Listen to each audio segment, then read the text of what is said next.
be that even though we know what truth is, we choose to say there's no such thing as truth, not because we believe that to be true, but absolute truth in all areas of life would cause us to change some of our behavior. Right? Exactly. Which are immoral. And so instead of confronting the behavior with the truth, we allow the truth to change our behavior. We choose to rationalize by claiming relativism.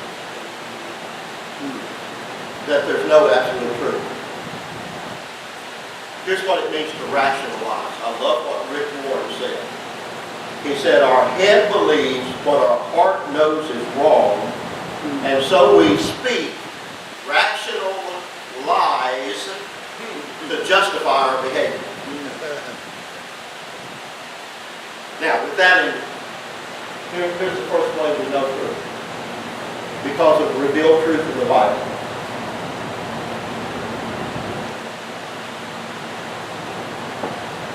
Some 1,600 years, 50 plus writers, and the same thing runs throughout the entire Bible. 1,600 year time frame, 50 plus different writers, and it's the same thing that runs throughout the Bible. Guys, the historicity of the Bible is better established than any other document in all of history. Now, hopefully we'll have some time maybe later on where we can look at some specifics of that claim. But I think we can suffice it just to say tonight that there's ample evidence that the Bible's true. Okay? More so than any other historical document that you're going to pull out of ancient history. So, let me go ahead and give you what I think is the greatest evidence for the reliability and the historicity of the Bible. And it's not because of the language, it's not because... Here's what I think is the greatest evidence that the Bible is absolutely true. History records that 11 of the 12 disciples were martyred for their faith in Jesus. The 12th one, although he wasn't killed because of that, he died on the island of Patmos because of that.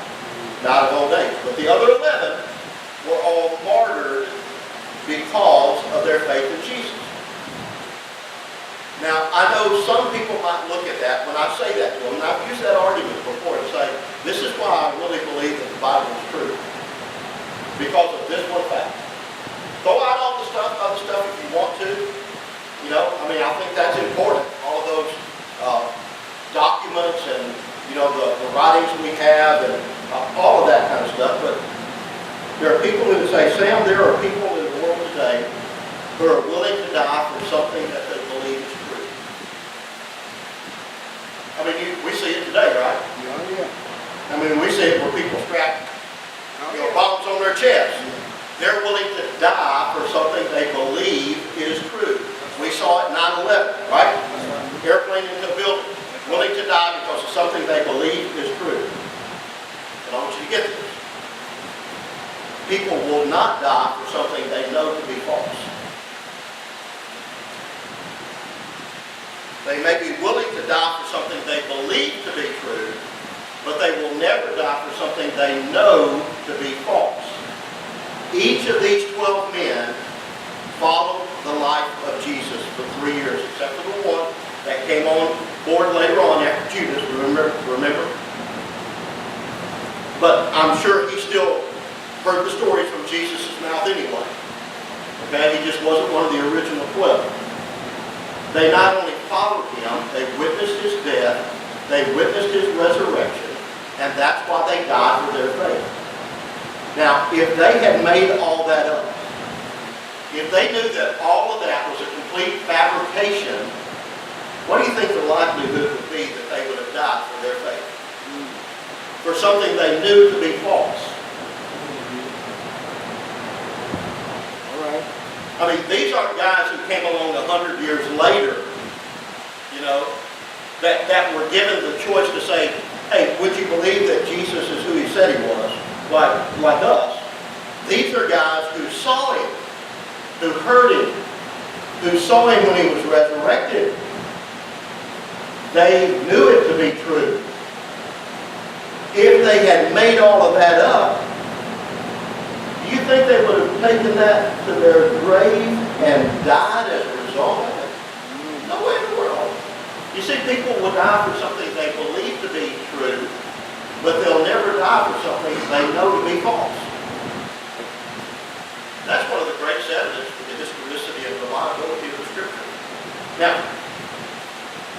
second way we know truth is this. It's by nature.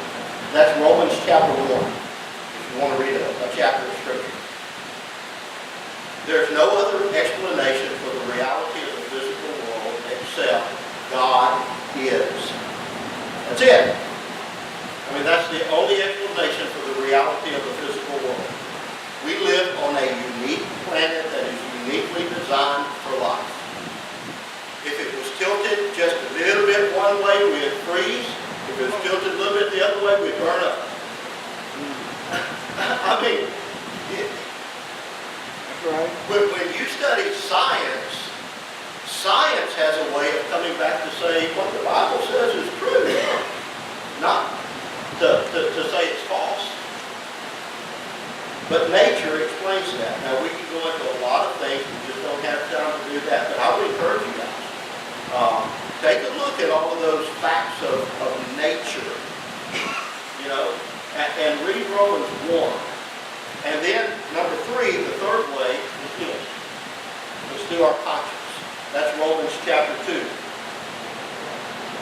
Where Paul says the truth is in our hearts. Our consciences tell us that there are things that are right and there are things that are wrong. Just like the little old lady on the street corner. We know that to be wrong to push her into the traffic. We know what the right thing to do is as well, don't we? We may not do it, but we know what it is. And then, number 4, the fourth way to know truth is this. To compare worldviews. Compare worldviews to reality. By comparing the different worldviews to reality.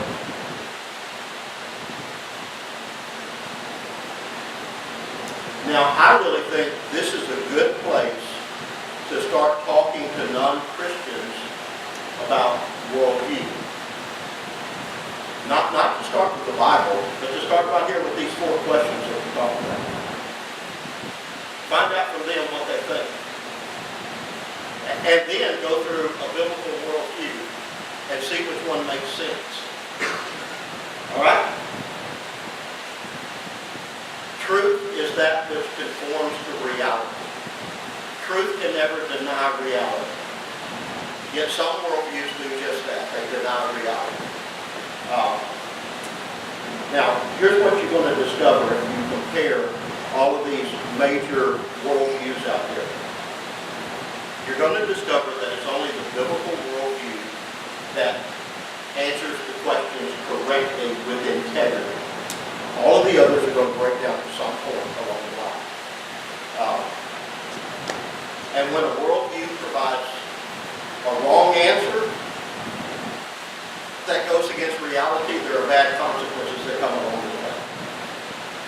When people violate the moral order, they end up with the same consequences as if they violated the physical order.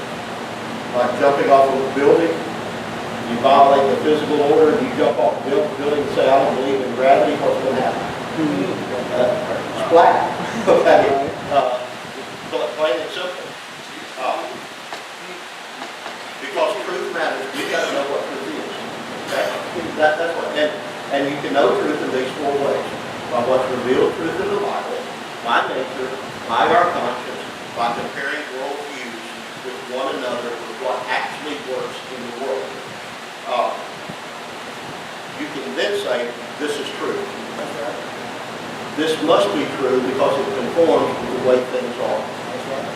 It gives an explanation for the way things are.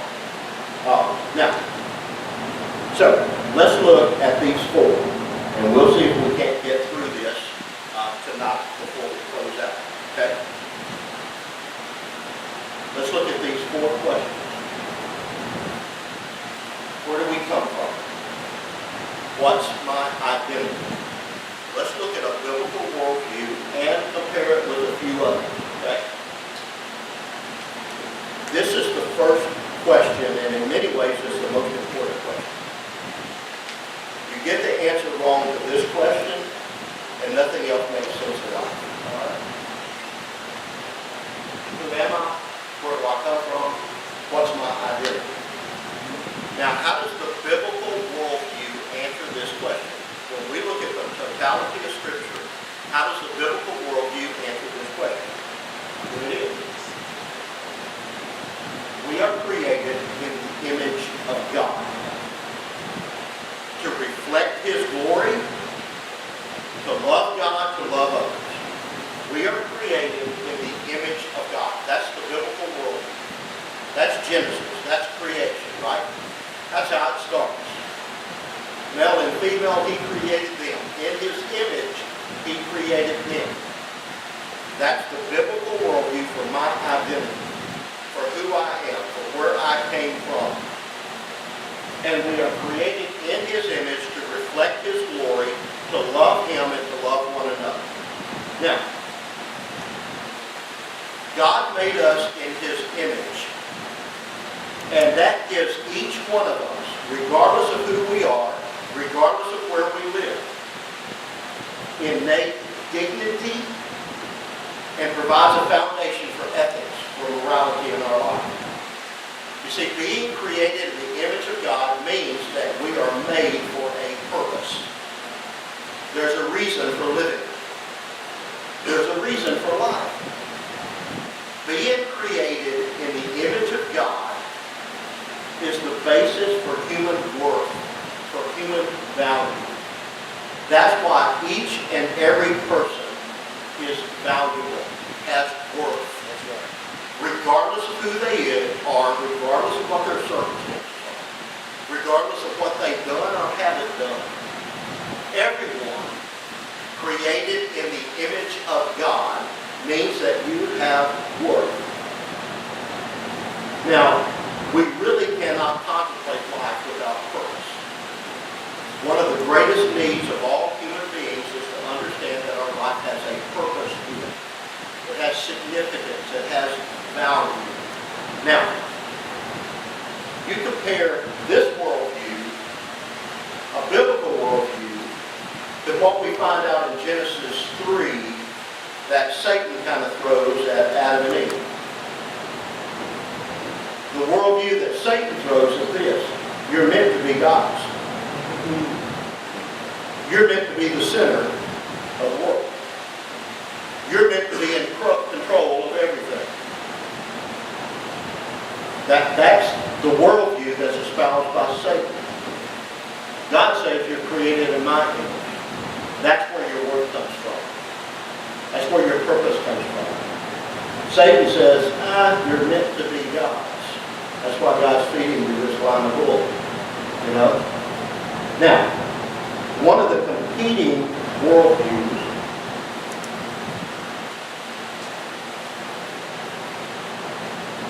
is naturalism, or Darwinian evolution.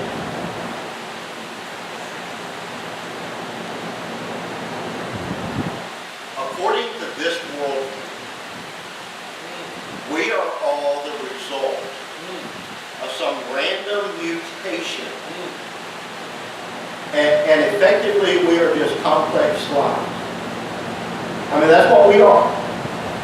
We came into existence out of this haphazard stirring of the primordial soup pot.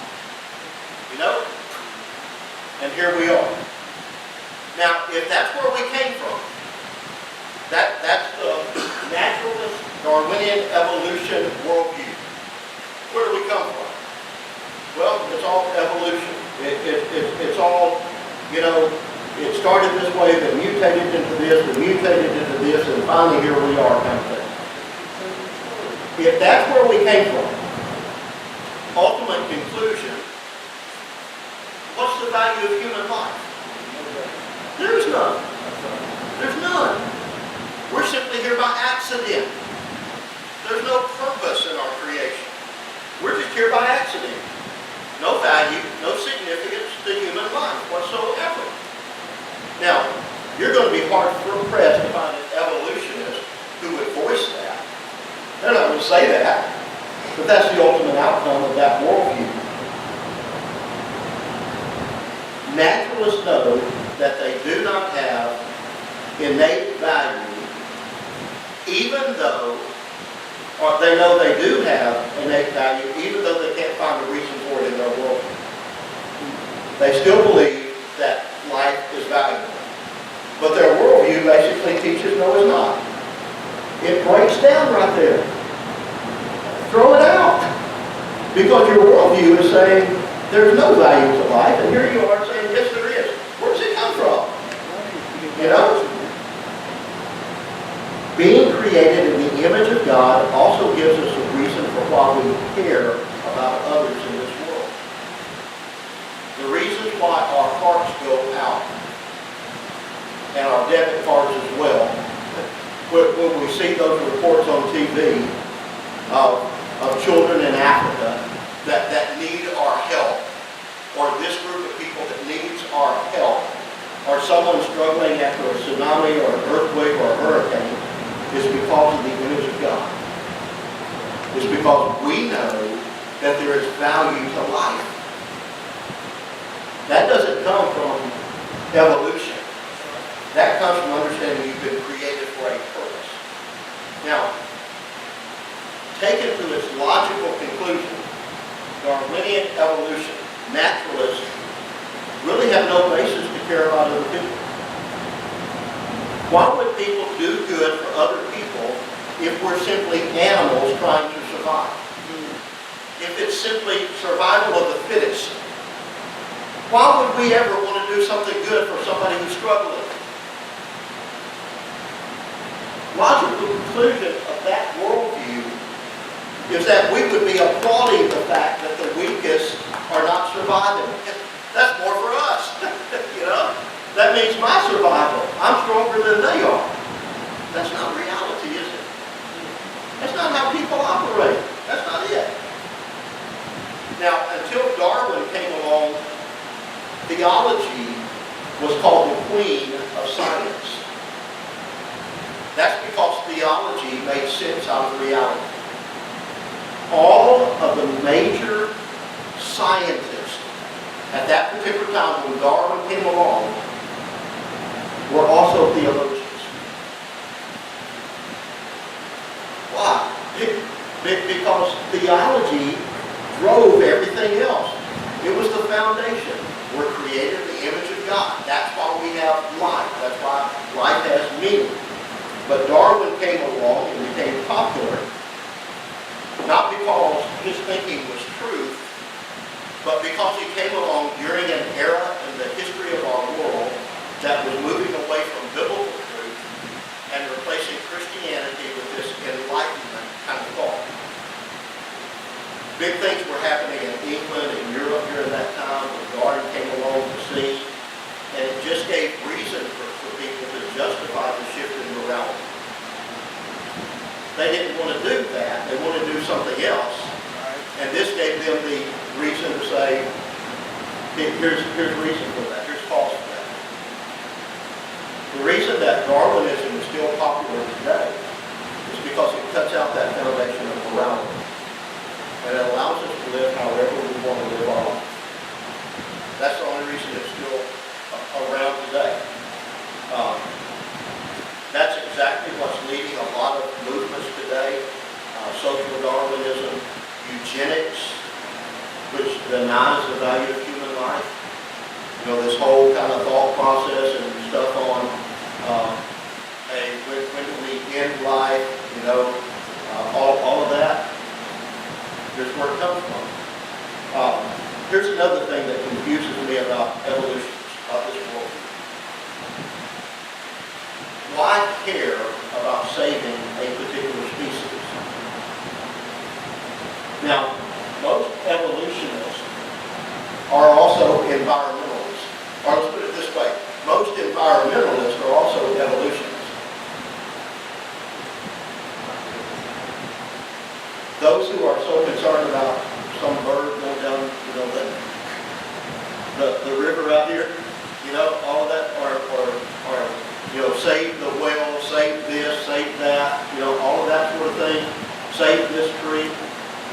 species is near extinction, doesn't that just go along with the whole natural order of the process of Darwin, of survival of the fittest? I mean, if you play this out to this logical conclusion, you would just let it be extinct. It wouldn't be any trying to save it, because there's no value in it. It's the survival of the fittest.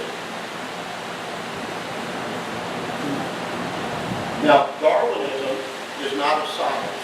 It's a worldview. It's simply a way of looking at the world. Only problem is it doesn't fit with reality. And when you study the life of Darwin, you come to understand at the end of his life he came to realize that. He came to realize this doesn't match with reality. Because what he thought was evolution within a species, he later came to realize that was just adaptation of that species to its environment. It was something totally different. Now, you won't find those today who go along with this thought, going back to that part of his life. They go back to the very beginning of it. We should always answer science with science and not with theory and not with scripture. Christianity is not antithetical to science. Christianity supports science, and here's how. Christianity believed in an orderly universe. And out of that belief, you had the birth of science. It came out of theology. Now, if there's one event in all of history that proves the dignity and the worth of all of humanity, it's the event of Jesus Christ on the cross. Christ's death proved human value and human worth. Evolution, this thought, leaves humanity without a purpose.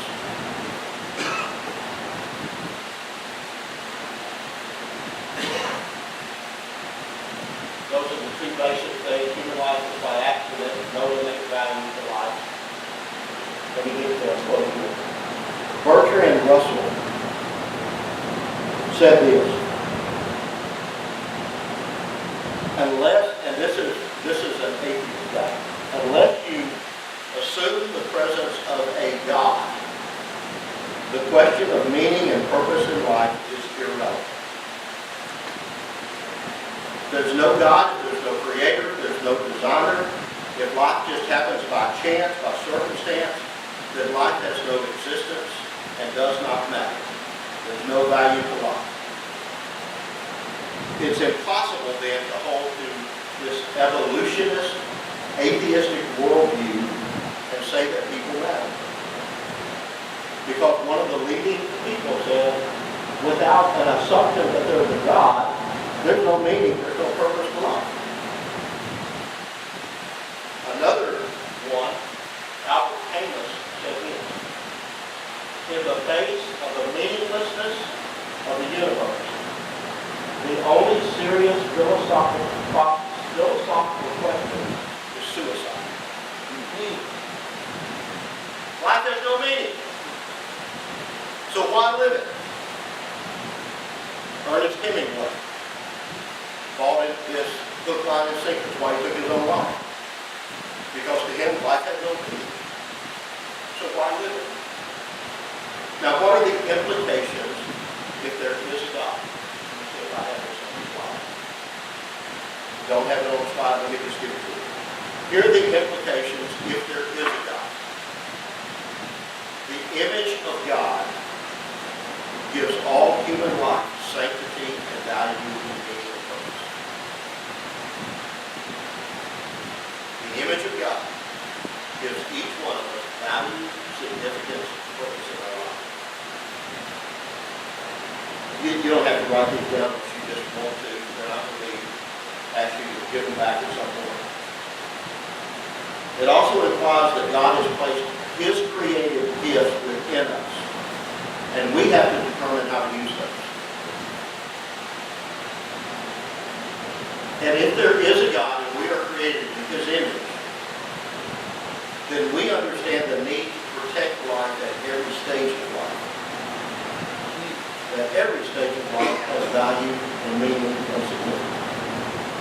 see why this question, where did we come from, is so important. Because how you answer that question determines if life has dignity and value and purpose. Where we come from determines our identity, who we are. And the biblical worldview says you are created in the image of God. Created to reflect His glory, to love Him, to love others. Jesus died for you. His Spirit lives in you. Your future is in His hands. Your life has purpose. Your life has value. Your life has sanctity. That is reality, my friends. Now, let's go to question number 2. Why is the world in such a mess? The Bible answers that with one word, doesn't it? What's the word? Sin. Why is the world in such a mess? What's our problem? It's sin. That's our problem. Evil is part of the human condition, and we all contribute to that. When we go to the fall in Genesis 3, we understand that we rebel against God's rule. But the self-rule that we set up, where we put ourselves in the place of God, leads to conflict and slavery and judgment. Okay? I mean, that's it. Evil is part of the human condition, and we all contribute to that. You see, the problem with the world begins with us. That's how we answer that question. The problem of the world begins with me. But our culture has rejected this idea of sin. It encourages us to deny our responsibility for evil and places the blame for wrong everywhere else except for here. Right? Right. Now, it's true that culture and environment influence us, but they do not determine our behavior. Right. I don't care how mad you get and how unjust you may think something is, that does not determine you to go out and take somebody's life, or to rob somebody, or to break into something that's not yours. I mean, nothing there. Biblical worldview says that until we accept sin and our personal responsibility for it, we're never going to be able to understand life.